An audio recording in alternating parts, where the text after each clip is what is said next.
Can you and your mid-century bedroom have it all? Is it even possible to make a space with ample bedroom storage, peaceful sleeping areas, de facto laundry folding stations, and maybe even a little work-from-home space too? Well, we probably ask too much of our mid-century bedrooms, as they were intended to be quite simple spaces, and they came with much smaller beds back in the day. But here we are. So let's talk about how you can make the most of your mid-century bedroom, and I'll walk you through some of the bedroom storage secrets that we use when we're helping our clients tune and tweak their master plans. Hi there. Welcome back to Mid-Modern Model. This is the show about updating MCM homes, helping you match a mid-century home to your modern life. I'm your host, Della Hansman, architect and mid-century ranch enthusiast. You're listening to episode 1304. Before we get into today's topic, I wanted to let you know that I just recorded a new mini class on the master plan method. You're thinking, Della, you did that already. Yes, you can already watch my free masterclass, Planning a Mid-Century Remodel to Fit Your Life and Budget, by clicking on the Learn With Us button right on our website. It's the perfect introduction to the mid-century master plan thinking for people who want to plan their own update. So if that's you, if you want to think through all the possibilities, answer all the questions necessary for a great remodel yourself, carve out an hour and watch that existing masterclass. But the new mini class I just put together is meant for someone else. Of course, I'm still talking about how master plan thinking will save your remodel, but this one is meant for people who would like someone else to plan that update for them. So if you were wondering, what would it be like to work with Mid-Mod Midwest on a master plan for your home, this class is for you. Check out the 3 secrets of a regret-proof mid-mod remodel on our Work With Us page. In just 30 minutes, I'll walk you through how to avoid the errors that most people make when they hire help to plan a remodel, and exactly how we can apply a master plan to your home update. In 3 steps, the one where we gather all the info together, the one where we help you explore all your options, and the one where we set you up to call the shots. I've been planning to make this class available for over half a year. Raise your hand if you're busy too. But now it's ready. So if you've ever had questions about how we deliver a master plan, go check it out. We would love to work with you on a master plan for your home so you can get the ball rolling on your remodel, whether that means just turning up the tempo on your saving and dreaming with real-world pricing and budget numbers on hand, or diving in ASAP to start transforming the house you have into the home you dream of. There's a link to that, and of course, the transcript of this episode, which will also have some pretty pictures and some case study examples of bedroom storage at midmod-midwest.com/1304. Now, in some ways, the changes that you make to bedrooms in most mid-century houses can be minimal because mid-century bedrooms are relatively simple and straightforward. If they're working, you can leave them alone. Your classic mid-century bedroom has limited square footage. A typical ranch has 3 bedrooms, 2 smaller, 1 larger, and while the larger one has a little more storage, in an early mid-century house, this might just mean it has a pair of 2-foot-wide closets with shelves and rods, rather than 1. That's what I've got going on in my 1952 ranch. Now, in other cases, that might mean a wall of built-in storage with some cabinet doors, some drawers framed nicely, and finished with a wood stain to match what the original house had also in its bathroom and kitchen. That's another classic we see in many of the mid-century houses we update. There will be at least 1 window in every bedroom, and sometimes in earlier mid-century homes, those are designed with that high ribbon window style that's meant to be easier to furnish around and provide more privacy. You can add a bed or a dresser underneath the window. And it doesn't necessarily show off your whole torso while you change or go about your daily life. So in that case, the simplest thing you can do in a bedroom is to find some fun vintage or modern reproduction, simple mid-century furniture that can make up the difference in the storage that your closet can't handle. Okay, but when space is really at a premium, when you're stacking in kids and more things, when you want to make a lot of an owner suite, or when you want to make a real retreat in your bedroom area from the rest of the house, you want to take more concrete steps to make better use of your bedroom. And while furniture, especially vintage bedroom sets, can be a lot of fun, today I'm going to talk about the things you can do to build in changes to a bedroom to make it work more effectively for you. Now, before you tune me out thinking, Della, that's nice, but I don't have room for a walk-in closet, so I'm screwed on storage no matter what.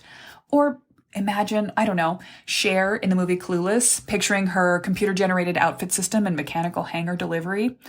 These are ways to immediately shut yourself down and feel out of luck. But hang in there, my friend. Stick with me while I tell you you don't need a mechanical hanger system to find your clothes. And I don't even think you need or want a walk-in closet. I'm actually going to tell you later about how my favorite closet style is a walk-past closet. But first, before we make solutions, we have to do the first crucial step of the master plan method, and dream. When you think about bedroom storage, you're going to have to ask yourself some master plan method questions. We focus on you first, because what you and your partner like and differ on in terms of bedroom storage really matters here, and what you plan for yourself will determine your success or failure in liking the bedroom portions of your house. One question I regularly ask my master plan clients is, be honest, are you tidy or messy with your closet storage areas? And there's no judgment here, but we want to plan a design that works with your needs. If you're the kind of person who's just going to drop a pile of clothes onto a flat surface, you may not want to design a bedroom that focuses on the beautiful, pristine, empty surfaces all around you. That was a problem I solved for a master plan client last summer. They actually already had an owner's suite, lovely, built into their 1952 house. It was a generous bedroom with a big, beautiful window in front of the street looking out at trees. It had ample closet space and even a little dressing area, plus a 3/4 bathroom, a snug one. Remember a few episodes ago I was saying it's rather rare to find an owner's suite in a 1950s mid-century house? The exception to that rule is homes built for doctors. I've worked with not one but two of these in the greater Madison area, and in both cases they've had a couple of interesting quirks. They both have had, yes, a legitimate owner's suite, ensuite bathroom for the primary bedroom, larger in scale across the board for their build date. And in each of those homes built for a doctor, the houses actually had a consulting room built in. It was somewhere you could enter through the garage, come into a small vestibule, hit a doctor's office with built-in file storage system, and a separate 3/4 bath that was not really usable or necessary or convenient for the rest of the house. Which leads me to ask, were doctors seeing patients in their own homes in the 1950s, and so regularly that they needed architecture to solve their problem? Because I've heard of house calls, but I've never heard of anyone going to the doctor's house. Anyway, that's not the point. These clients in the former doctor's house were a young family with 3 adorable tots who moved into this house as the second owners, and now they're making their own updates. When I first met them, they had 2 extremely small tots and they were overwhelmed with kid laundry. And later on in the process, we revisited their master bedroom. They had added a 3rd and even more joyful chaos to the house. They found that laundry always ended up dropped in piles and baskets over every flat surface in their bedroom and their lovely but dated dressing area. So when we started thinking about new layouts for that space, I didn't even need to ask. They told me that one of them does not like to look at clutter. The other one is overwhelmed with the tasks of child raising and is going to leave some clutter around. So what we needed was a place to close any clutter away at the end of every day. We needed to be able to, yes, leave a couple of baskets of laundry ready to be sorted tomorrow, but not see them as the last thing at night when they went to bed. So the first thing we had was, all right, get those things out of sight. Now remember, I don't love walk-in closets. They're space hogs, they're filled with corners, and corners are notoriously hard to put storage into in kitchens, bathrooms, and closets, and they feel like a cheat. The sort of thing a builder does because it's easy to build an empty room that then a designer or a homeowner will have to do something with, rather than think about a more effective way to make beautiful storage that you see when it's closed and put things away into well when it's opened up. So for this couple, we designed a couple of different options that had a lot of square footage, but always the ability to close away all the storage from sight from the bed. We tested a walk-through closet, which was hidden behind a wall, and also an extended storage line that thickened the wall between the bedroom and the hall outside for more sound privacy. But in the end, this design they chose was a lovely deep closet space along the back wall of that bedroom, which allowed space for both hanging storage and drawer storage, and some interior workspace where you could stack up laundry and progress it right there, plus an old cedar closet turned into off-season clothing area. But at the end of the day, close all the doors and see just beautiful finished cabinetry, floor to ceiling. The result they chose was a handy reach-in storage area they can always access with deeper storage and grab-and-go options, plus a clean, tidy look with the slide of a panel, perfect for their needs. Here's another example. Just last month, I was putting together another set of 3 potential owner suite options, again for a house that had an owner suite and a large one, but a more simple design. It was just a very large bedroom with a longer by several feet closet, the standard hanging rod and shelf closet, and a small 3/4 bath with an awkward layout. Now, as we put together multiple bathroom and bedroom schemes, some of them had bathrooms stealing space from the closet to get a little more logical flow and square footage. But I wasn't really worried about that because I knew we could put better storage inside the footprint of that bedroom than any of the closet space it already had with a clever use of built-ins. And the design that ended up capturing my attention most was one of my favorites, not a walk-in closet, but a step-in dressing area where you have the ability to step out of sight of the sleeping area and out of sight of the adjacent hallway, but be able to grab the things you want from neat, tidy interior storage space, change in that room, and then walk right out. Sometimes a space like that, a walk-through dressing area, gives you a bunch of advantages because it creates a smaller sleeping area. Yes, sometimes a smaller or right-sized sleeping area can be really nice. It also allowed us to move some of the layout of the room such that when you walked down the hallway towards their bedroom door, if the door was standing open, you weren't looking right into their bedroom, into their personal space. Instead, you'd see a corner that would give a little more privacy. This would give them the ability to step into the dressing area, to pull things on, set things down, and go out and close the pocket door, and then yet still have a peaceful and serene sleeping area. Smaller, yes, but pushed closer to the beautiful views that they had on two walls in a corner, looking out at a verdant, private, landscaped backyard and side yard, which is really what they would want to face anyway, and the current layout of the bedroom didn't allow them to put the bed on a wall that would look towards the windows. When you're thinking about storage, think about how you could actually use increased storage options to improve the layout of the bedroom and to think about how you can create a perhaps temporary, not even a floor-to-ceiling wall that gives you a new headboard space so you can orient your bed in the direction you would like it to go as well. A 2-for-1 win. Here's another example from a client. Sometimes the storage needs of your bedroom are tied to other personalized dream phase questions about your sleeping area. For example, I recently worked with a couple who was rebuilding the entire owner suite because their house had built a strange 90s remodel that made a bathroom expansion that cut off space, even to have a large hallway-sized hall to the door. You had to turn sideways to go into their bedroom door. Now, this bedroom did have the best view, but it didn't have good access or good storage, so we were going to be rebuilding the room, the very odd hallway, and the odd bath remodel, all to give a better space. That gave us a lot of freedom to think specifically about their needs. And when I asked them what they needed around sleeping, privacy, and storage, they had an interesting conundrum to share. He is a night owl for his job. He works in the restaurant and entertainment business. And she's an academic and a natural early bird who likes to rise with the dawn. They didn't want separate bedrooms, but they wanted only sleeping space in their bedroom and the ability to step quietly around the partner, close a door, and then do all dressing, thinking, and morning plans, ablutions, and getting ready outside of that space, so their partner can still snooze sweetly. Now, if this sounds like a situation you have, maybe just because one of you likes to stay up late and one wants to rise early, or for job requirements or other lifestyle needs, think about this. Think about not keeping your dressed for the day bedroom clothes storage in the same space where your partner is sleeping. So for each of their schemes, we came up with a relatively snug bedroom oriented towards the beautiful view at the window with blackout curtains, and then a quick access to a dressing room that led to the bathroom for better sound privacy and light lock. The opposite can also be true. In another favorite project of mine, not worried about light privacy, you might want to think about having storage that only goes up above your head to 5, 6, or 7 feet, but not all the way to the ceiling, and then run a series of transom windows or simply have open space across the top of storage where it's hard to reach anyway, and share daylight and perhaps even a breeze between, say, a bathroom, a bedroom, and a dressing area that between them might not each have access to its own window. Because sure, incandescent lights can always be turned on at the flip of a switch, and that's convenient, but humans thrive on daylight. So try to bring a little bit of daylight into each of these spaces when you separate them, even if you have to borrow it from one to another with an interior window. Let's talk about fitting in the storage in your bedroom around the bed. Mid-century bedrooms are small, and even for the original furniture that was meant for them, twin or full-size beds, they can be a challenge. For a queen, they're snug, and many of my clients want a king-size bed.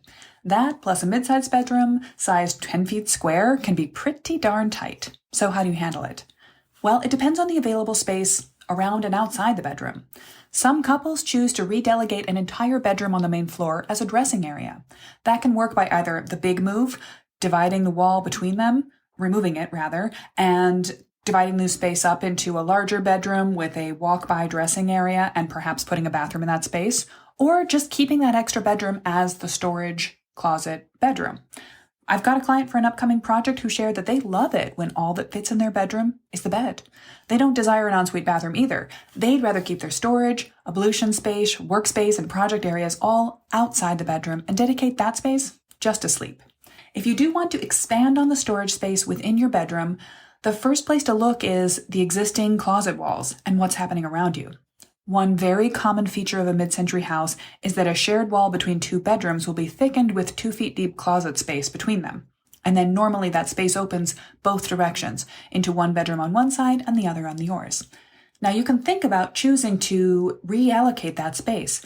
Perhaps you only have 2 feet of closet that flips into an adjacent child's bedroom or guest suite, or perhaps you take all that closet space between the bedrooms and build in a new closet in the other bedroom in some other part of the room. The other thing I would suggest is if you're dealing with builder-grade closets, that standard hanging rod and shelf with sliding closet doors, my friend, you can do better. Take off those closet doors and cut out the wall that frames in the door opening, both on the sides and above, so you've got floor-to-ceiling open space where the closet footprint is. Now you can build in storage.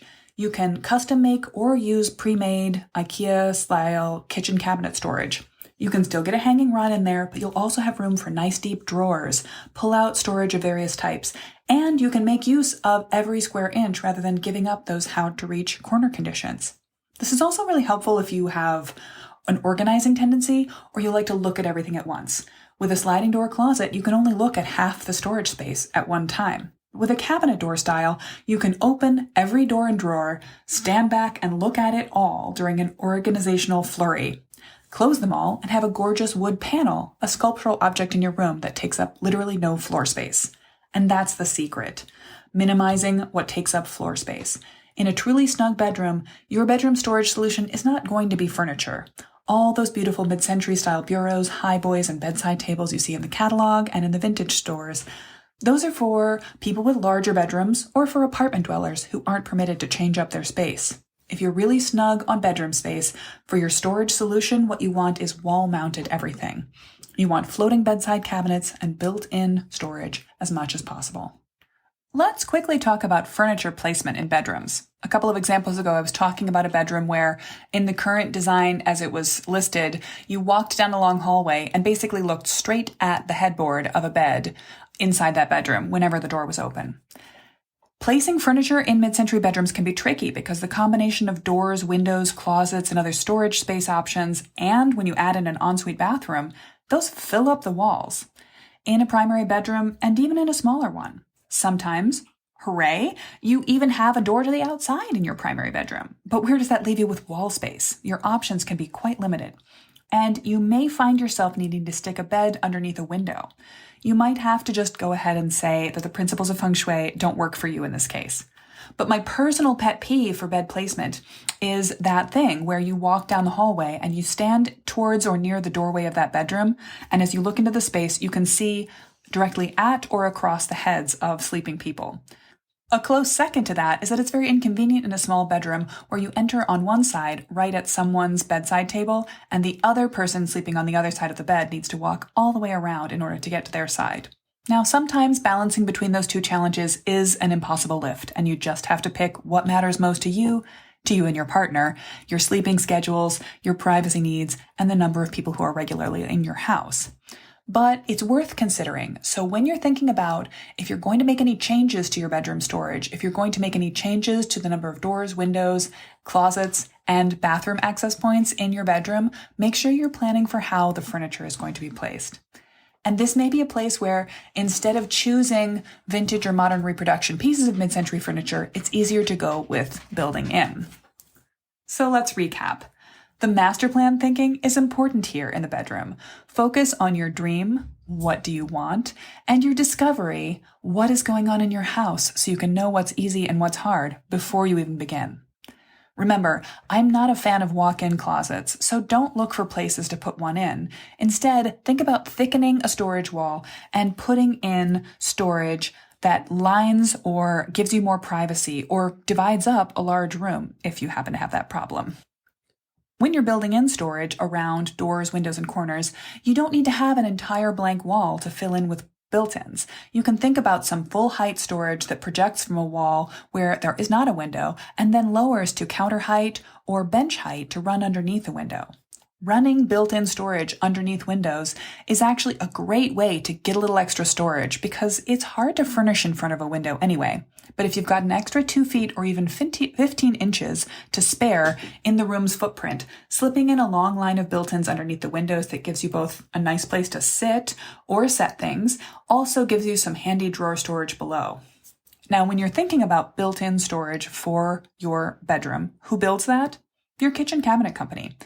When you're in your forever home, don't worry about as much ordering a pretty bedroom set as building in the storage furniture you exactly need. You'll get much more storage out of it, and you'll get more of an open plan feel with more spaciousness in a slightly small space, regardless.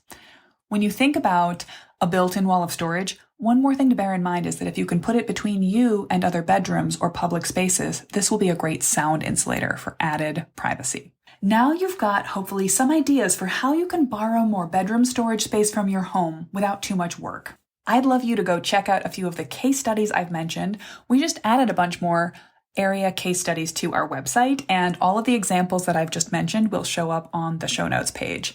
Check that out and find the transcript for this episode at midmont-midwest.com/1304. And stay tuned for next week, because if you just can't get enough storage out of your bedroom the way it is, or if you want to totally reconfigure your space, possibly even adding in an ensuite bathroom, next week I'm going to be talking about how to steal space for an owner's bath if you don't have one, and how to generally expand and extend your owner's bedroom, your sleeping space, your bathing space, your storage, and all. So I'll have a few more bedroom storage secrets to share in that episode too. Catch you next week.